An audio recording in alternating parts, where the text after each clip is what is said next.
With new, gentler scented Clorox disinfecting wipes, clean finally smells as good as it feels on everything from lamps to ceiling fans, even on your kid's toy shark. Oh, ouch. Clorox disinfecting wipes, now available in crisp lemon. Find it on Amazon. Clorox, clean feels good. This episode is brought to you by Progressive Commercial Insurance. Business owners, meet Progressive Insurance.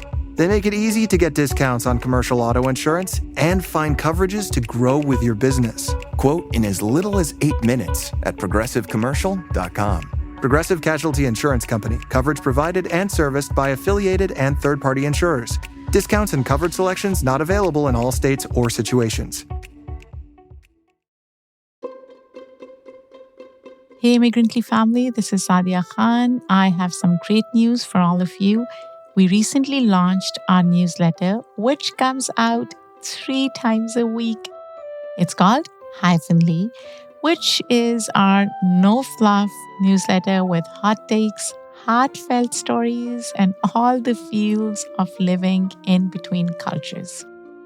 Come for the nuance, stay for the vibes. You can find the link to subscribe in our show notes. Don't forget to subscribe.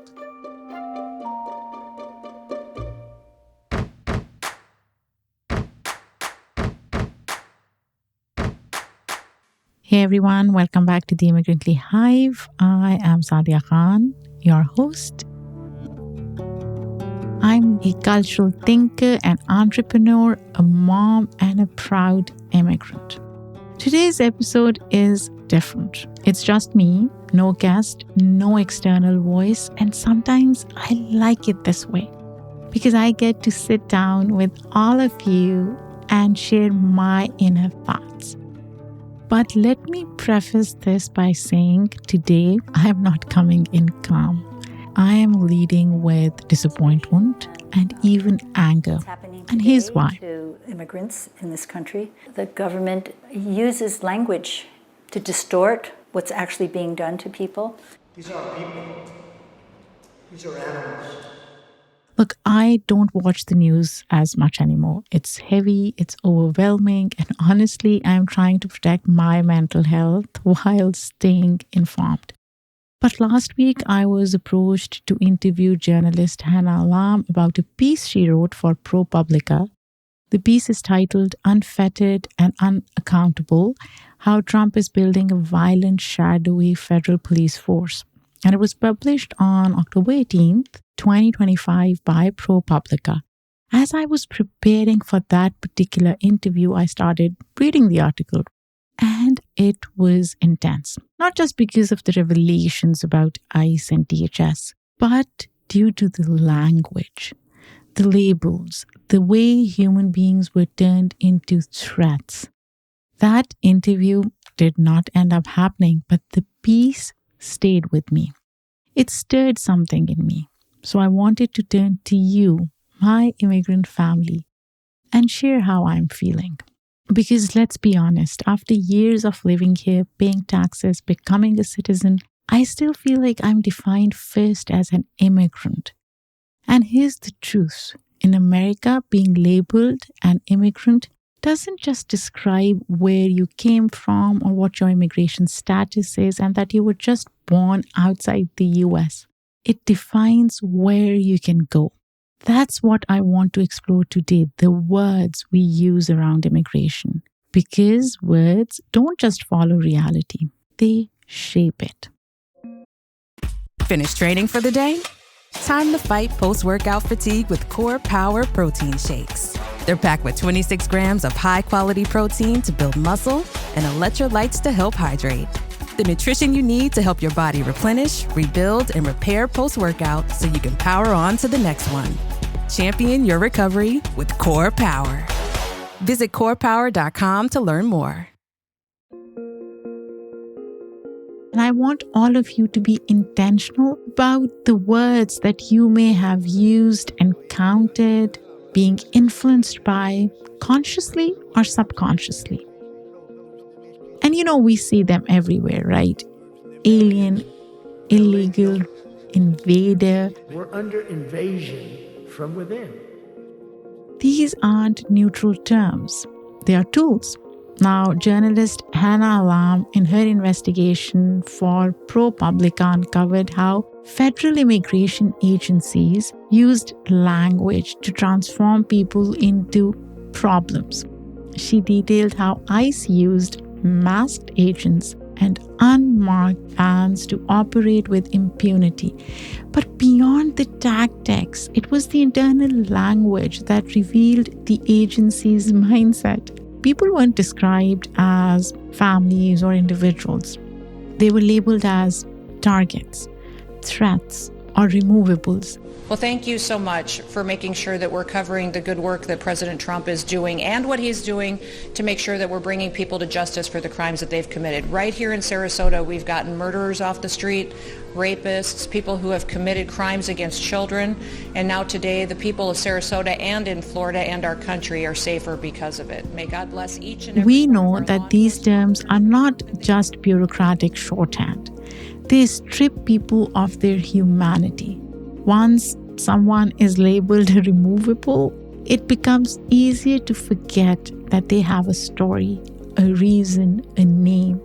The language targets removables, not mothers, workers, human beings. So basically, when you call someone removable, you erase their name, you fit their story. And let's be honest, the language in this case is an architecture. The words build the walls. Build that wall. Build that wall. Build that wall. There's another language that rarely gets spoken. The language of contribution. And let's be honest, immigrants aren't here by charity. We are here because America has always needed us. I'm here because I think he's gone way too far. Without some of the immigrant or people that we have come from other places, this country would fall on its back because we need them to help us. I'm going to throw some numbers at you, so just bear with me. In 2022, undocumented immigrants paid $96.7 billion in federal, state, and local taxes. That includes $25.7 billion into Social Security and around $6 billion into Medicare programs many of these taxpayers can't even use. The language of burden disappears when you say $96 billion in taxes, but the framing rarely flips. By refusing to call immigrants contributors, the narrative has always been to see them as drains. So keep in mind, words matter. They shape public belief, and public belief shapes policy. Now, here's where the language shifts and why it matters. And I want to draw your attention to the US-Mexico border. For years, most migrants crossing the US-Mexico border were single adults, largely male. That narrative generated some attention, but no major fear wave. Then the demographic changed. Family units, women, children fleeing persecution, poverty, war now represent a much greater share of encounters. According to US data, family unit encounters rose from about 11% in 2020 to 35% in 2024. Now, when children become the face of migration, the language changes from manage the border to save the nation. Words like invasion, flood come rushing in because the image triggers fear faster than statistics ever could. But you must be thinking, why does this shift provoke more fear? It's children and women at the end of the day. Children and families force Americans to confront a different kind of moral calculus around US foreign policy, morality of it all. It's harder to dehumanize a child, harder to justify violence or neglect towards a mother seeking safety. So instead, the language becomes harsher. The framing becomes more militarized. It's a defense mechanism, one that allows policymakers and the public to maintain emotional distance. Harsh language acts as a shield. You don't have to call it a humanitarian crisis. If you call them invaders, you don't have to call them neighbors. Remember, language is never passive. It signals who deserves empathy and who deserves suspicion. When the face changes, the words change and the system pivots. When the dominant language says illegal, alien, threat, it erases complexity. It ignores the worker harvesting your produce, the nurse saving your life, the neighbor who pays their taxes. Language builds the system, it builds the barrier. So let's talk about what the language should be. Now, I believe we don't need more slogans, we need new words. Call people by their names. Stop calling them illegals. Stop labeling workers as aliens. Stop using removable as though it describes an action rather than a person. Demand media show nuance. Ask why. Is that the southern border is our only visual for immigration? Why are we drowning in surge and crisis, but we never talk about family, worker, neighbor, human? I have been saying this again and again throughout this episode, but I can't emphasize enough. Words aren't passive. They are the blueprint. And if we want a different reality, we must speak a different story. And to be honest, I am just so freaking tired of being called the other. I'm tired of being defined by fear instead of contribution. And I'm done watching language that literally makes us sound so evil. So if you have listened to anything today, let it be this. Immigrants are not the problem. We are part of the solution, and the words we use about us should reflect that. Hear that? The next chapter of Audi performance is here.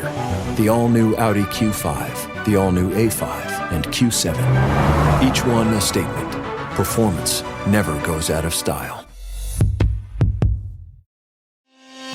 At Thales, we know cybersecurity can be tough and you can't protect everything, but with Thales, you can secure what matters most. With Thales industry-leading platforms, you can protect critical applications, data, and identities, anywhere and at scale with the highest ROI. That's why the most trusted brands and largest banks, retailers, and healthcare companies in the world rely on Thales to protect what matters most: applications, data, and identities. That's Thales, Thales. Learn more at thalesgroup.com/cyber.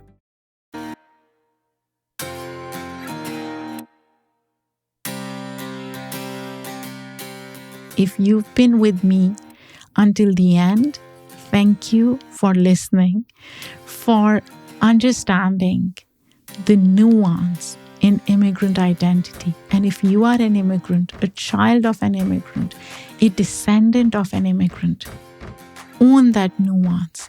Call people out when they try to flatten you or your identity. Be proud of it. And guys, if you liked this episode, please share it with someone who is skeptical of immigrants, someone who doesn't get the perspective, someone who probably uses all these words and can justify it in their minds. And it's not to say that we will end up changing hearts and minds, but at least we can try. This episode was produced by me, Saadia Khan. The editorial review is done by Shay Yu. Our sound designer and editor is Lou Raskin. Immigrantly's theme music is by Simon Hutchinson. Other music by Epidemic Sound. Come back next week when we have another important conversation with a guest. Take care and be kind to others.